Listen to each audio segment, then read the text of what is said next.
जैसे मैंने कल भी हमारे प्रेस साथियों से बात की थी,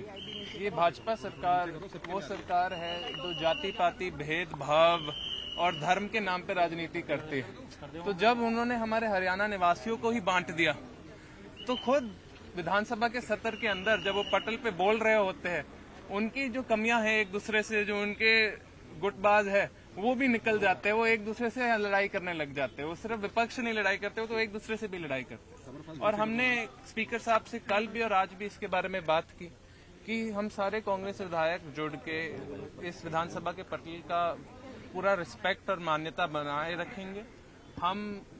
सारे मंत्रियों को, चीफ मिनिस्टर को, सारे विधायकों को रिस्पेक्ट देंगे, लेकिन हम वही मानते और हम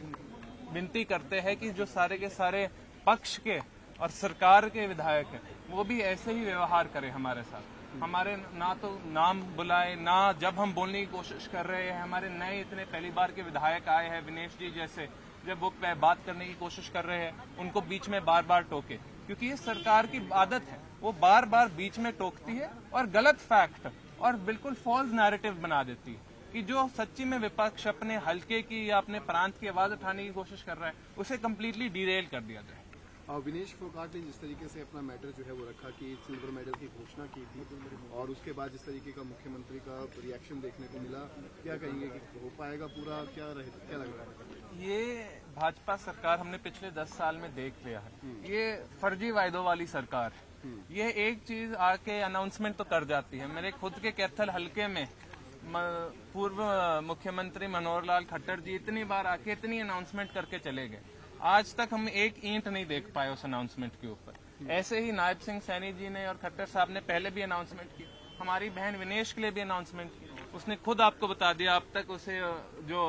ऑनर मिलना चाहिए वो मिला नहीं और ना हमें लगता है आगे मिलना चाहिए। जब हमने उन्हें पूछा तो उन्होंने बोला अब तो आप विधायक बन गए, अब क्यों ऑनर देंगे। एक खिलाड़ी जो है, जो हरियाणा को रिप्रेजेंट, पूरे देश भारत को रिप्रेजेंट करने गई पेरिस ओलंपिक्स में, जहां उसने कंपेटिटर्स को हराया, सिल्वर मेडल लायक उसने कंपेटिटर्स को हराया, उसे एटलीस्ट वो मान सम्मान तो देना चाहिए। लेकिन वो मान सम्मान क्यों दे? वो तो सिर्फ ये भेदभाव की राजनीति और पक्ष विपक्ष वाली राजनीति करते कि देखो ये तो अब विधायक बन गया, अब इसे क्यों देंगे। कल के दिन अगर कोई हमारा स्पोर्ट्स पर्सन, कोई हमारा एथलीट किसी नौकरी पे लग जाएगा, आप उसे भी नहीं दोगे मेडल, आप उसे भी नहीं दोगे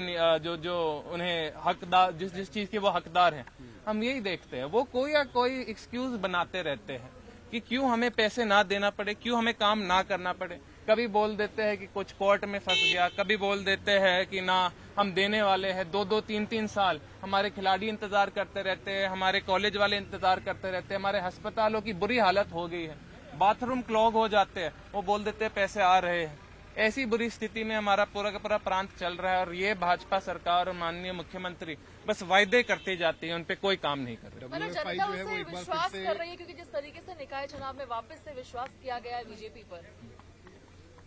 जो निकाय चुनाव के रिजल्ट हमने आज देखे, आज हम सारे के सारे कांग्रेस पार्टी के सीनियर लीडर, विधायक दल सारे के सारे अगले कुछ दिनों में बैठेंगे, इस पे भी मंथन करने वाली है, क्योंकि हम चाहते हैं एक नई फ्रेश मूवमेंट, एक युवाओं की मूवमेंट, एक किसानों की मूवमेंट, एक मजदूरों की मूवमेंट, एक SC-BC हमारे साथियों की मूवमेंट, हमारी बहनों की मूवमेंट शुरू कर पाए कि पूरे के पूरे प्रांत में जाए और उनकी आवाज उठा पाए। आज के दिन वो कांग्रेस पार्टी जिसने 39% वोट गैदर किया था हमारे विधानसभा चुनाव में, आप जैसे हमने पिछली बार भी बात की थी, दोनों बीजेपी और कांग्रेस में दोनों 39% ही वोट आया था हमें, वो सीटें हमसे ज्यादा जीत गए। ये आज के दिन भी हरियाणा के हमारे निवासी, हरियाणा के हमारे साथी कांग्रेस पार्टी में विश्वास जरूर करते हैं और हमें वो विश्वास एक बार फिर से उनके दिल में डालना चाहते हैं और वो हम एक नया आंदोलन, एक नई मूवमेंट 90 के 90 हलकों पूरे के पूरे हरियाणा में जाकर शुरू करेंगे।